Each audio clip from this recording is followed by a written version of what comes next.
Hello,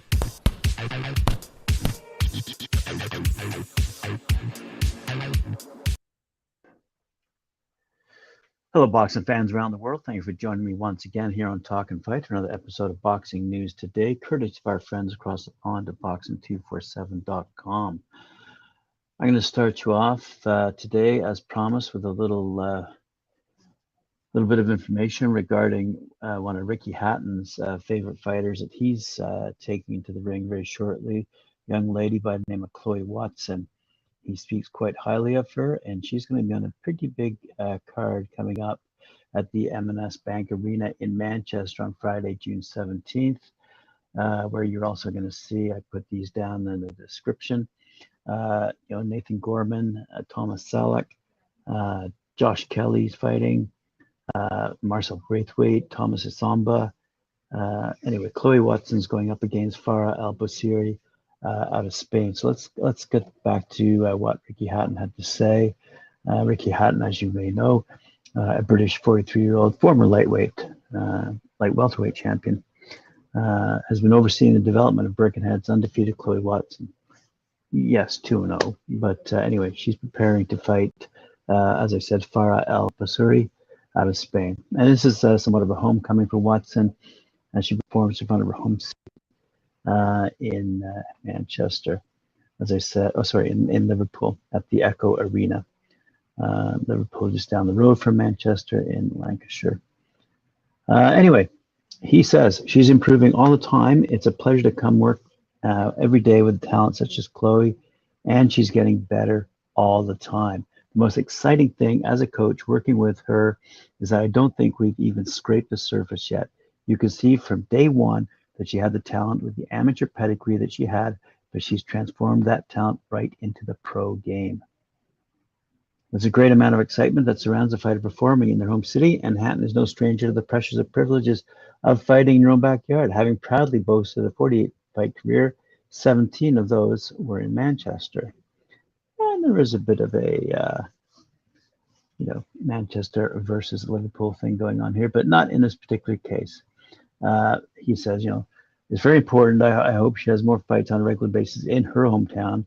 Wasserman are doing a fantastic job with her anyway, but I always felt that fighting regularly in your hometown helps that fan base. Chloe has an exceptional fan base through what she's done as an amateur and what she's done in the early stages of her pro career.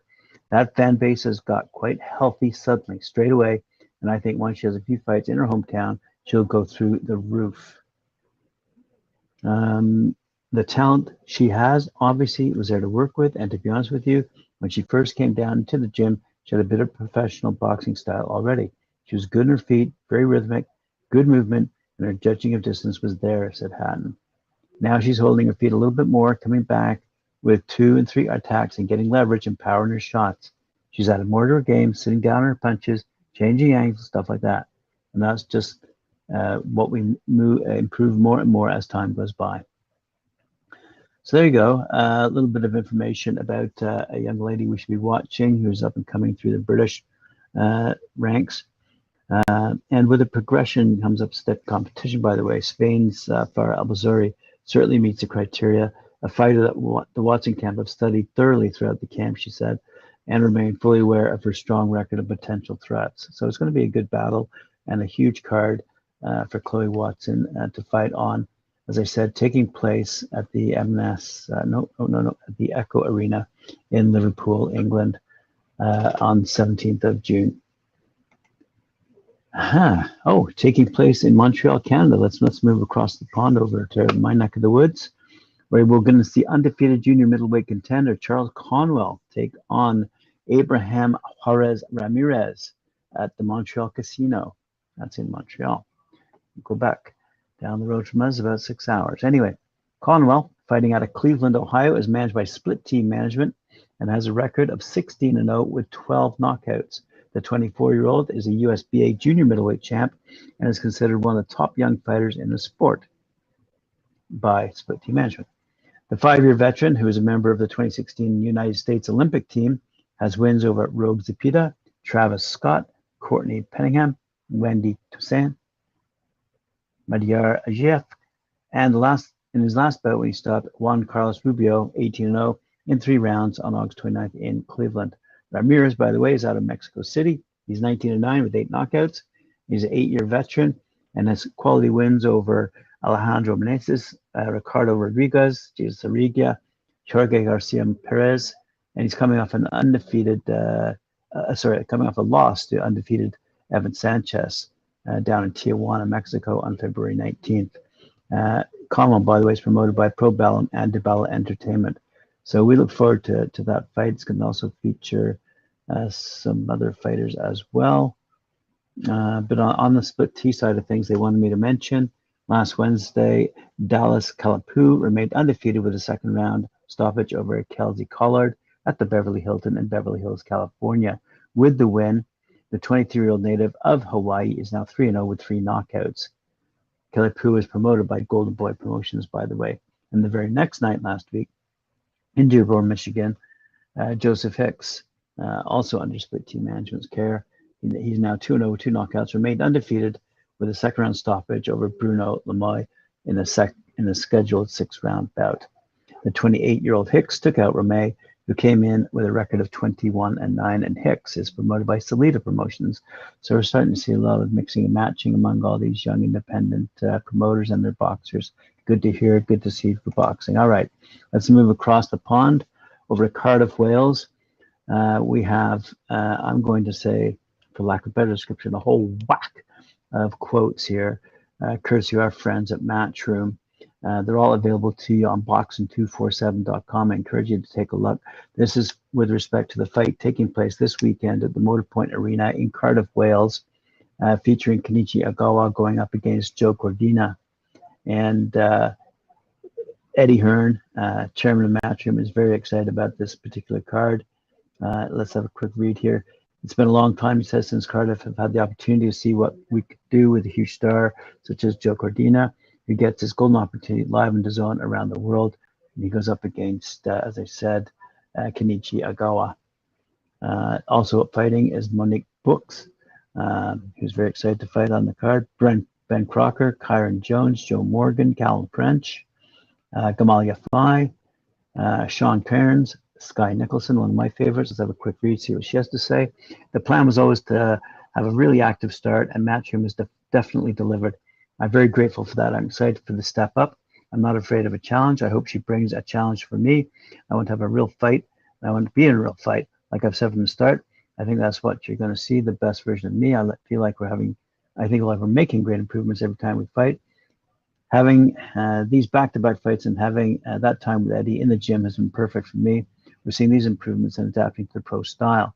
I think we're going to see the same again in this fight. Okay, not much of a quote. I was hoping for a bit more. Gabriela Bouvier, Dalton Smith on the card, Mario Perini, Zelfa Barrett, Farouk Kubanov. Very good. As I said, Joe Cordina and Kenichi Agawa. Let's have a quick read here. Kenichi Agawa, the last quote on this particular page. First, I'd like to thank Matchroom, DAZN, and Talkin Promotions. As you remember, Mike Orr featured quite a few fighters from Talkin in Japan, and everyone who made this fight possible. He says he's going to knock me out in our fight. We'll find out on Saturday. It will be interesting to see what happens. I plan to be very aggressive in the ring and have an exciting match, but at the end of the day, it's up to Joe and how he wants to come out. All right, so let's look forward to that, and look forward to those results coming into our press room for a report on that outcome on Monday morning. Thank you. Darren Cunningham versus Dual Olguin, taking place at the Ambassador Club in St. Louis, Missouri, up next. It's going to be a fight taking place on June 11th. Super bantamweight prospect Darren the Gift Cunningham, 15-2, 8 knockouts, will return to his hometown of St. Louis, Missouri for the first time as a professional boxer on June 11th at the Ambassador Club. Cunningham will battle Dual Olguin in a scheduled 8-round bout as part of a card promoted by Show Out Boxing Promotions and DC3 Promotions. A couple of new companies that I'm not quite familiar with, but look forward to investigating a little bit more on them. Let's have a quick read. We'll see what Cunningham had to say. I had a setback in my last fight, and I must get my career back on track and put on an amazing performance for my fans back home in St. Louis. I wasn't on top of my game, but now I am.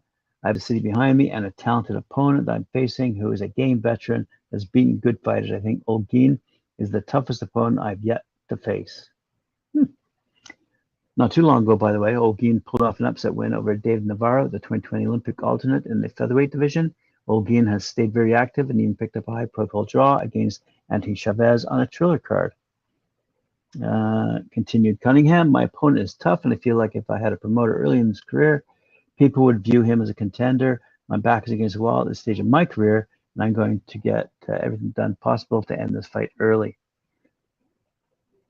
I'm jumping back in the ring against a tough opponent and looking to entertain my local fans, he concluded. They mean everything to me, and this is going to be a celebration on top of the best performance of my career. Good luck to Mr. Cunningham. All right, let's move on to Framingham, Massachusetts, where there's a fight taking place on June 25th at the Sheraton Hotel featuring Denzel Whitley and Macon Oler da Silva. Undefeated Holyoke, Massachusetts welterweight prospect Denzel Whitley's 8-0 with 6 knockouts continues his career progression on June 25th when he headlines the show for the first time. That'll be called Road to Stardom, which takes place, as I said, at the Sheraton Hotel in Framingham. Road to Stardom, by the way, is presented by Granite Chin Promotions, who we featured quite often here on Talkin' Fight, and is the first day-night professional boxing doubleheader in Massachusetts history. Boxing fans will be able to watch both shows via live stream on boxingtv.com.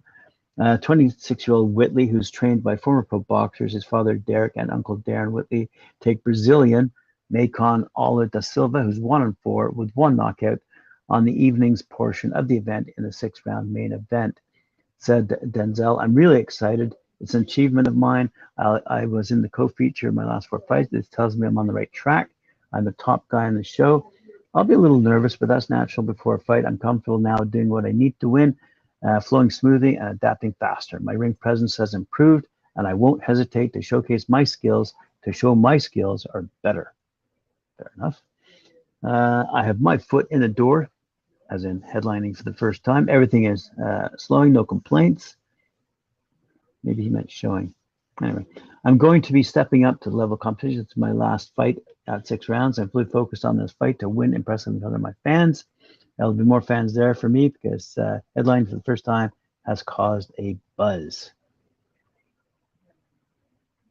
Right, we look forward to hearing the outcome. Let's have a quick look. Where else are we going? Some quotes here. We're going to start off with a few quotes from Rolly Romero, who lost, as you all know, to Gervonta Tank Davis the other night down in Brooklyn. I lost to a better man that night. I felt I was doing a good job backing him up with my jab. I was winning the fight, and I made a mistake, and I got caught. I will work hard to get back to the top with the goal to become a champion. Much respect to Tank, and I wish him well. The Rolly show must go on. Have a quick look here. He's looking obviously to get back in the gym, wants to be his very best. That is when that competition comes available in that division. And he's talking about the likes of Ryan Garcia, Devin Haney, or George Kambosos Jr., who go toe-to-toe this weekend. And Ramiro is very interested in pursuing fights with all those top fighters in the division. Good luck to him. I mean, it's going to be tough now having lost to Tank. But anyway, he says, I'll be ready to get back in the ring as soon as my name is called. I know I got what it takes to be world champion. Sooner than later, I will accomplish that goal. I made a name for myself, and now I can get those big fights with all the top fighters in the division. Haney, Garcia, Kambosos. I want to fight them all. At some point, I want my rematch with Tank, but I know I'll have to work my back to that position. Maybe work my way back to that position. Anyway, let's move along now to some quotes from British champ Carl Frampton. Former 2-weight world champion Carl Frampton believes a shock could be in store for the rematch between Nonito Donaire and Naoya Inoue. Frampton defeated Donaire in 2018 and says it's remarkable the Filipino Flash remains at the top of the sport on his 40th year. The Irish boxing legend calls his former opponent and now friend the Benjamin Button of boxing. There's a first. Frampton says Inoue carries formidable power, but he's backing Donaire to take the Japanese star's best shots and retaliate in a fight that could send shockwaves throughout the sport on June 7th. Inoue is a great fighter, he says, And one of the keys for Nonito is to stay with him and to be able to take a bit of the punishment. Inoue has got serious power, but Donaire has got a good chin, and he has the ability to take shots and fire back. I would not be surprised if there was a shot on the cards in Japan. From the first fight, if anyone is going to have learned and made the adjustments, then it's Nonito Donaire. He's been around this game a long, long time. The first contest went down as fight a year after a dramatic battle over 12 rounds won by Inoue. But Donaire has talked with confidence throughout the build-up to the rematch, and Frampton is predicting yet another classic contest. He said, "It's unbelievable that he's still fighting at the very highest level at 39 years old. He is the Benjamin Button of boxing. It feels disrespectful to say Nonito is getting better with age because he's been a great fighter for a long time. But he's been able to maintain world-class quality for a long time. People were saying he was too old ahead of the first fight with Inoue back in 2019. Ahead of that first fight, I was telling people that Nonito would give Inoue a fight and it would be close. People just thought I was saying because we're become friends, but I'll always give my honest opinion about any fight." Fair enough. To conclude the show, let's zip over to the Armory in Minneapolis, USA, for a fight that's taking place tomorrow night, featuring Stephen Fulton Jr. and Danny Roman. Fulton is a unified WBC and WBO 122-pound world champ, and Roman is the former unified champ. And they went face-to-face at a press conference yesterday in advance of their Premier Boxing Champions event, which is being promoted, by the way, as I said earlier this week, by TGB Promotions and Warriors Boxing. Anyway, let's have a quick read of what Stephen had to say first. "It meant everything to me to unify the belts because I said I wanted to do that when I won my first title in 2021 and then unified later in the year. That was an amazing feeling because I've been through some things leading up to that fight, not just in my camp, but at home. So there was a lot going on with me. But mentally, I was there and I stuck through it and unified, and now I'm here.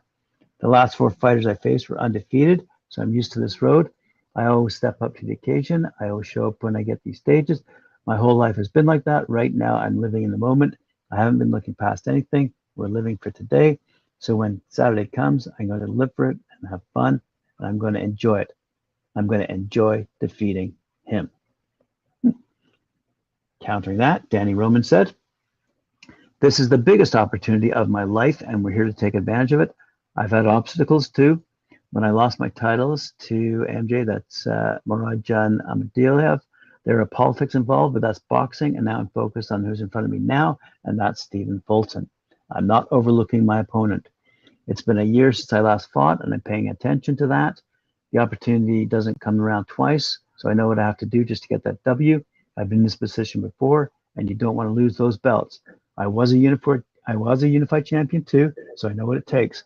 He's going to try and look his best. I'm going to go in there and give everything I have to get him. This fight," he adds, "this fight will be like a chess game, and whoever can make the right adjustments will win the fight. But we're going to have fun. I expect a great fight. He's giving his best. I'm giving my best. It means everything to represent my Mexican-American culture. We're just another step away toward making history. Just like great Mexican fighters, it means a lot. We're here to win, and we're going to win." Also on that card, by the way, is Dave Morrell Jr., which I said earlier this week, who, if he wins his fight, is certainly looking to take on David Benavidez. But anyway, he's going up against Calvin Henderson. Is no easy task. And if you want more quotes from either Dave Morrell Jr. or Calvin Henderson, please take a look at the boxing247.com website. I encourage you to visit their site every day. They've got a ton of great information, pictures, and quotes from all these various fighters, which I can only highlight several each given day. But I thank you for joining me here on Talk and Fight today for boxing news from around the world. Remember to like, share, subscribe, hit that notification bell. I see you later on at 4 p.m. when I join Mike Orr and Cedric Ben for Knuckle Up. And then later on at 7 p.m., Tim Witherspoon will be in the house when we have our Friday night panel at 7 p.m. Eastern Time. See you then.